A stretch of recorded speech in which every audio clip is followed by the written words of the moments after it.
ሄይ ጋይስ እንዴት ናችሁ? ፉሊ ፈንድድ የሆነ ስኮለርሺፕ ማለትም በነፃ በራሻ የምትማሩበትን የትምህርት እድል ነው ይዤላችሁ የመጣሁት። ስኮለርሺፑ እንግዲህ ኤዱኬሽን ኢን ራሻ ይባላል። ይህ ስኮለርሺፕ አምና ወደ 100 ኢትዮጵያኖች የተሳተፉበት ወይንም አዋርድ የተደረጉበት፣ ዘንድሮ ደግሞ ከ155 በላይ ኢትዮጵያኖች አዋርድ የሚደረጉበት የስኮለርሺፕ አይነት ነው። ይህ ስኮለርሺፕ የማስተርስ የፒኤችዲ እንዲሁም ደግሞ የዲግሪ ስኮለርሺፕ ነው። በሶስቱም ዘርፍ ያላችሁ ሰዎች አፕላይ ማድረግ ትችላላችሁ። ለማስተርስ አፕላይ የምታደርጉ ሰዎች ኦፊሻል ከሌላችሁ በቴምፖራሪ አፕላይ ማድረግ ትችላላችሁ።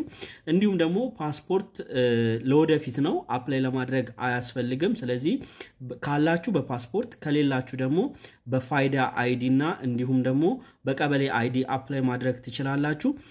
ስለ ስኮለርሺፑ ዲቴል ኢንፎርሜሽን ላይ የምትመለከቱት የቴሌግራም ቻናል ላይ አስቀምጥላችኋለሁ። እንዲሁም ደግሞ እንዴት አፕላይ ማድረግ እንዳለባችሁ እያንዳንዱን ስቴፕ እዚህ ዩቲዩብ ቻናል ላይ ጭኜላችኋለሁ።